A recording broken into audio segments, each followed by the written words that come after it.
Саламатсыздар ма, білім алушылар? Отырыңыздар. Көңіл күйлеріңіз қалай? Жақсы. Сабақты бастамас бұрын ынталандыру мақсатында логикалық есепті қарастырсақ. Біріншіден, мына сіздер видео қарасаңыздар, тыңдаймыз.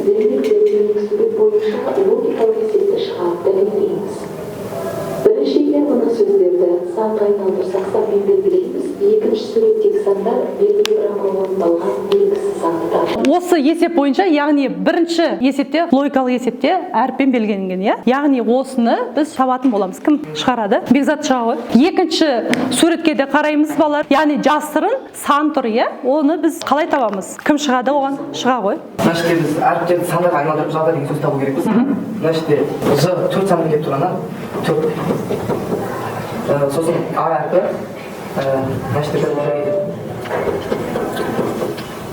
Өте жақсы. Олар әрпі 8 кетеді.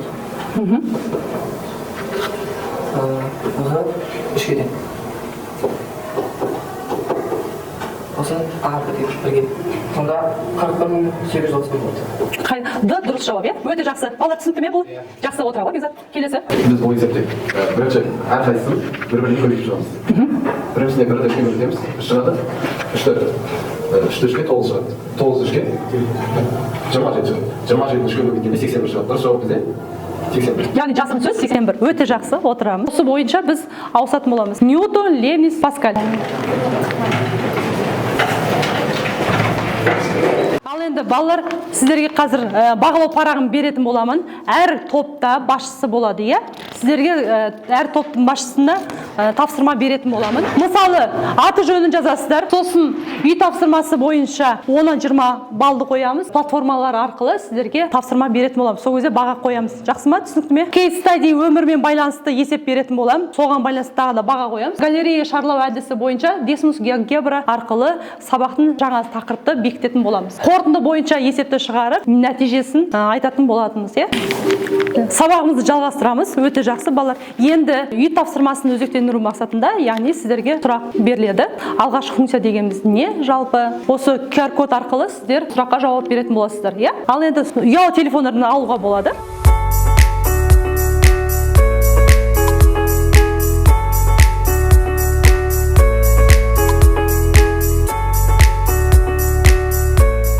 Енді қысқа жауапты сұрақтар әдісі бойынша сіздерге өткен тапсырма өзектендіру үшін, яғни үй тапсырмасы бойынша сұрақ қоямын әр топқа, иә? Бірінші сұрақ, алғашқы функция дегеніміз не?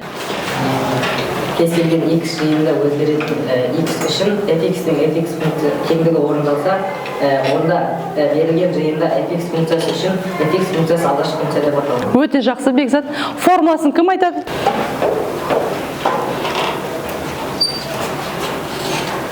Өте жақсы. Отыра ғой. Екінші сұрағымызға кім жауап береді? Трапеция дегеніміз не? Айта ғой, Мадина. Дегеніміз, фигураның қабырғасы бір-біріне параллель болса, ал қалған екі қабырғасы бір-біріне қиса байланысқан болса, онда оны біз трапеция деп айтамыз. Өте жақсы. Үшінші сұраққа кім жауап береді? Интегралдау. Жақсы, айта ғой. Интегралдау дегеніміз функцияның алғашқы функциясы табу немесе берілген бір аймақтың ауданын табу үшін қолданатын процесс. Өте жақсы. Мадина, мынаның формуласын жазып бере аласыз ба? Трапецияның. Яғни трапецияның ауданын қалай табатын едік, балалар?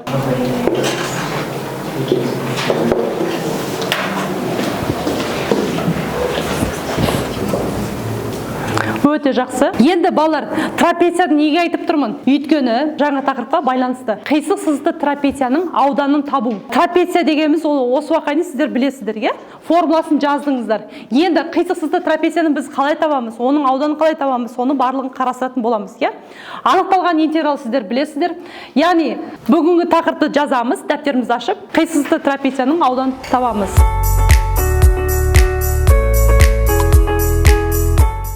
Сабақтың мақсаты, балалар. Яғни қисық сызықты трапецияның ауданын табамыз, біріншіден, және оның Ньютон-Лейбниц формуласын қолданатын боламыз, және анықталған интегралдың ұғымын білетін боламыз, иә? Енді анықтама бойынша, балалар, жазамыз дәптерге. Үзіліссіз теріс емес y тен f от x-тің, яғни функциясының графигімен, ox осымен және x тен a және x тен b түзулерімен шектелген жазық фигураларды қисық сызықты трапеция деп атайды. Яғни осын жазып аламыз. Енді, яғни мына жерде график берілген, балалар, графикте көрсетілген. Яғни x, y осі, яғни y осі, x осі, иә? Осы шектелген нүктесі, яғни шектелген нүктесі ол 1 мен және 4 аралығында көрсетілген. А тең қаншаға? 1-ге тең, Б тең ол 4-ке тең. Яғни осы екеуінің аралығындағы трапецияның, яғни қисықты трапецияның ауданын табатын боламыз. F от x функциясы берілген, яғни оның шектелген нүктесі көрсетілген, иә? Мысал қарастырсақ, мына Ньютон-Левитсің формуласы деп айттық, иә, міне мына. Яғни А және Б шектің нүктесі берілген, F нүктесі. Мысал қарастырсақ, біз x, y тең x квадратқа тең, иә?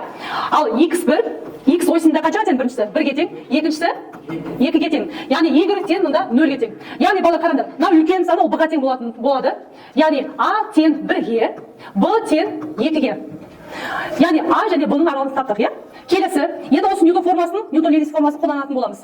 Яғни s аудан тауып жатырмыз ғой, иә? Сол шеткі нүктесі. Так, мынаны орнап қойсақ, 2x квадрат dx мұнда бізде интеграл болады. Яғни интеграл бізде қара 1 мен 2-ның аралығындағы тең x квадрат.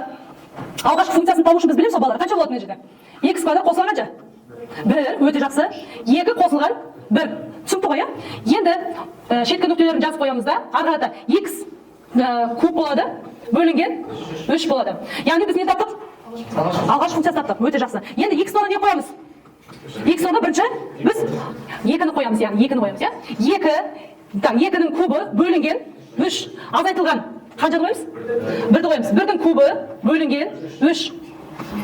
Яғни балалар, мынау бізде b болса, мұнда бізде a болады, иә? Шеткі нүктесі. Яғни осыны есеп шығарсақ, 2-ның кубы қанша тең? 8 бөлінген 3 азайтылған. 3-тен қанша? 1 болады. Яғни ортақ бөлім 3, мұнда қанша болады? 7 болады. Біз несін таптық? Яғни шешім таптық, иә? Ньютон-Левитс формуласы арқылы шешім таптық. Келесі. Ал келесі балалар серпілген әдіс бойынша Джения платформасы арқылы сіздермен ойын ойнайтын боламыз, иә? Яғни сіздерге беріледі мұражай. Мұражайдың ішіне кіреміз. Яғни осы мұражайдың барлық туындыларын жоғалып кеткен екен. Осыны біз табатын боламыз ішіне кіріп. Сұраққа жауап береміз. Сол арқылы келесі бөлмеге өтетін боламыз. Түсінікті ғой, иә? Сұрақтарыңыз бар ма? Жоқ. Жақсы. Бірінші сұраққа кіреміз. Бірінші сұрақта анықталған интегралдың негізгі мағынасы қандай? Қол көтеріп, сіздер жауап беретін боласыздар. Тақтаға шығып. Аха, шыға ғой. Қай сұраққа? Осы сұраққа. Иә, осы ортасына функцияның графигін. Аха, математика. Жақсы, өте жақсы. Опай жүреміз. Балды қойды ұмытпаймыз, иә, балалар? Келесі сұраққа.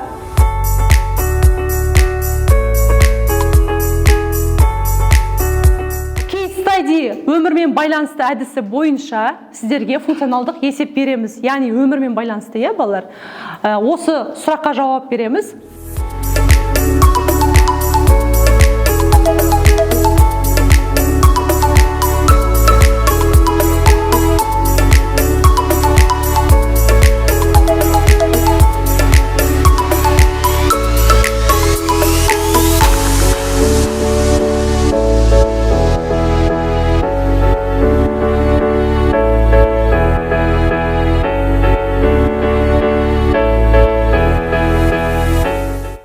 Жалғастырамыз, балалар. Desmos платформасы арқылы 3D форматта, яғни біз қисызды трапецияның ауданын қалай табатын боламыз, иә? Соны көрсетеміз.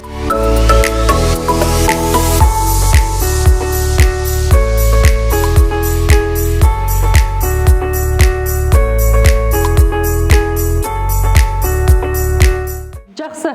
А қанша тең? 1,5-ға тең, иә? 1,2-ге тең. Және Б 5,3-ге тең. Яғни осы аралықтағы біз 3D форматта көрсеткен болатынбыз, иә?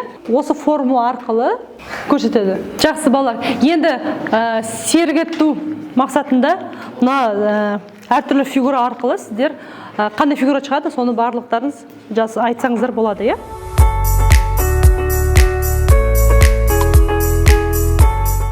Бөлінген тормозам 75, Қали Жамал 73, Жаңғазы Ескендір 70, Тынышбай Әлихан 70, Қадыр Мадина 73. Жақсы, өте жақсы.